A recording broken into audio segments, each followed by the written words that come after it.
Bu dəfə Skandinaviyanın sükunət dolu, amma bir o qədər də maraqlı ölkəsinə, İsveç Krallığına səyahət edirik. Bu ölkə təkcə gözəl təbiəti və təmiz havası ilə deyil, həm də fərqli həyat tərzi və qəribə adətləri ilə seçilir. Gəlin, Vikinglər dövründən başlayaraq bugünkü modern İsveçə qədər maraqlı bir yolculuğa çıxaq.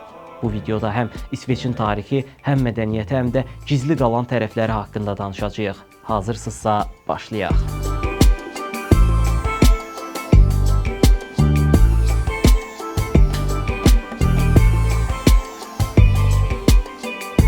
İsveç, rəsmi adı ilə İsveç Krallığı, Şimali Avropada yerləşən və təxminən 10 milyon nəfər əhalisi olan Skandinaviya ölkəsidir. Norveç, Finlandiya və Danimarka ilə birgə Skandinaviya bölgəsinin ən cazibədar ölkələrindən biri hesab olunur. Paytaxtı Stokholm şəhəridir. Bura həm də İsveçin ən böyük və ən məşhur şəhəridir. Əksər Skandinaviya ölkələrində olduğu kimi İsveç də güclü iqtisadiyyatı və yüksək rifah səviyyəsi ilə seçilir. 1995-ci ildən etibarən Avropa İttifaqının üzvü olan İsveç konstitusion monarxiya ilə idarə olunur. İndi isə İsveçin qısa şəkildə tarixi keçmişinə nəzər salaq və daha sonra müasir İsveçdən danışaq. Tarixi eramızdan əvvəl 12.000-ci illərə qədər gedib çıxır, lakin bilinən tarixdə əhəmiyyətli hadisələr əsasən Vikinglər dövründən başlayır. 8-ci əsrdən etibarən bu ərazilər Vikinglərin nəzarətində olub. Vikinglər burada bir çox gəmiqayırma zavodları tikib, İsveçi isə Skandinaviyanın ticarət mərkəzinə çevirmişdilər. 17-ci əsrdən etibarən İsveç hərbi və siyasi sahələrdə dünya miqyasında tanınmağa başlasa da, sənayeləşmə sahəsində sürətli inkişaf göstərə bilməmiş, daha çox kənd təsərrüfatı yönümlü inkişaf yolu seçib. Dünya müharibələri baş verdikdə isə İsveç neytrallığını elan edib və soyuqqanlılığını qorumağı bacarıb. Bugünkü müasir dünyada İsveçi tam mənası ilə bir sivilizasiya ölkəsi adlandırmaq mümkündür. Ölkədə orta insan ömrü yüksəkdir və əhalinin iqtisadi rifahı da olduqca yaxşı səviyyədədir. Bundan əlavə İsveç həm insanlarına şəxsi toxunulmazlıq, fikir azadlığı və qadın-kişi bərabərliyi kimi dəyərləri böyük önəm verir. Yəni İsveç vətəndaşısınızsa həm dəyərli, həm də təhlükəsiz hiss edə bilərsiniz. Amma bir məsələ də var. İsveçlilər xarici insanlara qarşı bir qədər qapalı və soyuq münasibət sərgiləyə bilirlər. Təəssüf ki, orada yad insan kimi hərarətlə qarşılanmayacağınız ehtimalı böyükdür. Bəziləri bu davranışlarını səmimiyyətsizlik deyil, utancaqlıqla əlaqələndirsə də, ilk təəssürat olaraq onların cana yaxın olmadıqları açıq hiss olunur. Məsələn, İsveçə kənardan getdiyiniz halda sizə qarşı məsafəli davranacaqlar. Yad insanlarla ünsiyyət qurmaq və ya onlara kömək etmək kimi təşəbbüslərə çox da meyilli deyirlər.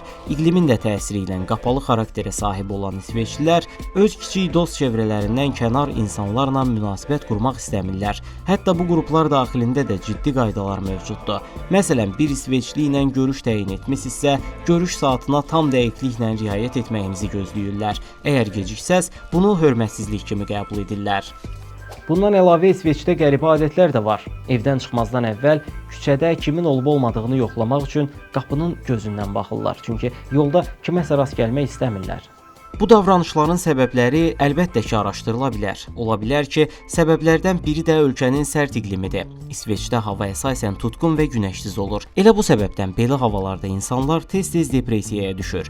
Antidepressantlara ehtiyac duyurlar. Təsəvvür edin, səhər işə və ya məktəbə gedəndə, axşam isə evə qayıdanda hava daim boz və qaranlıqdır. Bu isə təbii ki, insanın yaşamaq həvəsini azaldır. Bundan başqa, İsveçdə ailə bağları da o qədər güclü deyil. İnsanlar yaşlandıqda əksər hallarda yaşlılar evinə köçməyi və həyatının son günlərini baxıcılarla keçirməyi seçirlər. Bu isə insan üçün ən üzücü sonlardan biri ola bilər. Nəticədə insanlar yaşlandıqca daha da tənhalaşırlar. Aparılan tədqiqatlar da bunu təsdiqləyir. İsveç dünyanın ən tənha insanlarının yaşadığı ölkə hesab olunur. Elə əhalinin 40%-i yalnız yaşayır. Əhalinin 80%-i İsveçli olsa da, qalan hissəsi əsasən inkişaf etməkdə olan ölkələrdən gəlmiş insanlardan ibarətdir. Yəni bu ölkə ciddi şəkildə miqrasiya qəbul edir. Hətta qeyri-rəsmi mənbələrə əsasən İsveçdə sənədlərdə görünməyən təxminən 2 milyon miqrant da yaşayır. Təbii ki, bir yerdə miqrant bolluğu varsa, orada cinayətlərin artmağı da qaçılmaz olur. İsveçlilər ümumiyyətlə qaçqın və miqrantlara qarşı müsbət yanaşmırlar. Törədilən cinayətlər cəmiyyətin cəmiyyətin ümumi rahatlığını pozduğu kimi, dövlət də vətəndaşlarından yığdığı yüksək vergilər hesabına miqrantlara sosial yardım edir və onlara yaşayış icazəsi verir. Bütün bu proseslər ölkədə son illərdə xaotik bir atmosferin yaranmasına səbəb olub. Hətta Avropa İttifaqı ölkələri arasında cinayət səviyyəsinə görə ən yüksək göstəricilərə sahib ölkələrdən biri də məhz İsveçdir. İsveçlə bağlı daha bir ümumi mövzuya keçsək, bu ölkənin zibil idxal etdiyini deyə bilərik. Bəli, düz eşitdiniz. İsveç hökuməti Norveç və Böyük Britaniyadan tullantı alır. Bu zibillərin 50%-dən müxtəlif enerji növləri əldə olunur. Qalan hissəsi isə birbaşa yandırılaraq enerji tələbatına ödənilir.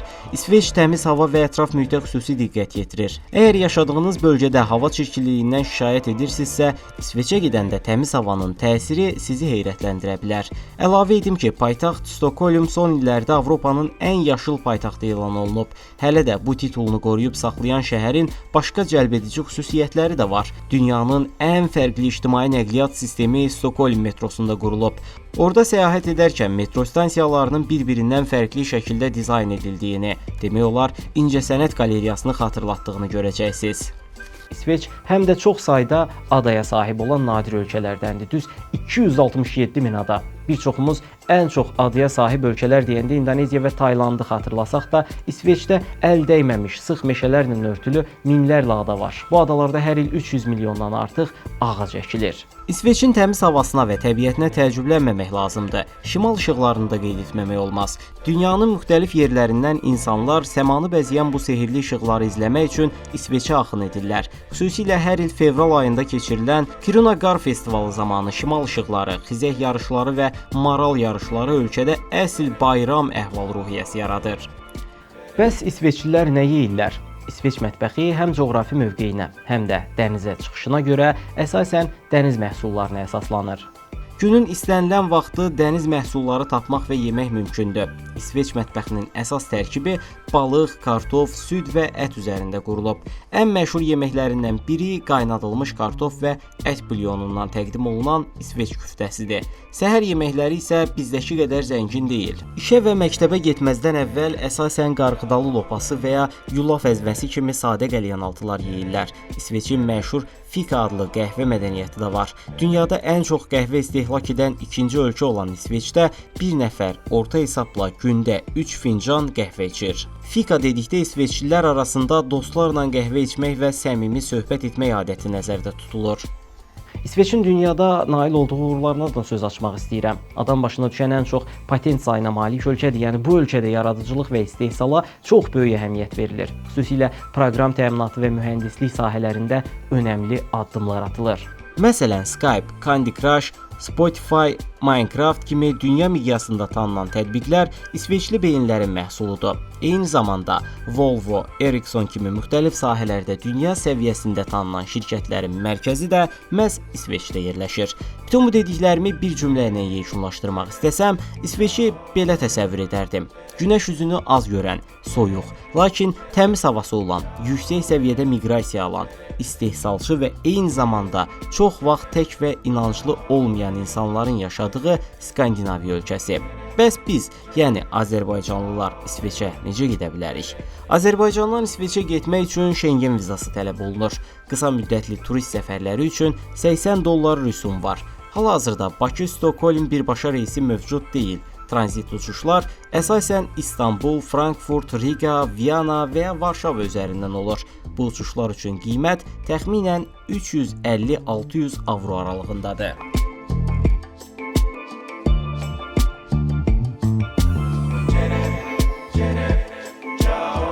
Belə, video haqqında fikirlərinizi və məndən hansı ölkələrdən danışmağımı istədiyinizi şərh bölməsində paylaşmağı unutmayın. Dünyanı birlikdə kəşf edəcəyik. Bu səbəbdən yeni videolarımı qaçırmamaq üçün kanalıma abunə olun. Növbəti videoda görüşənədək sağ olun.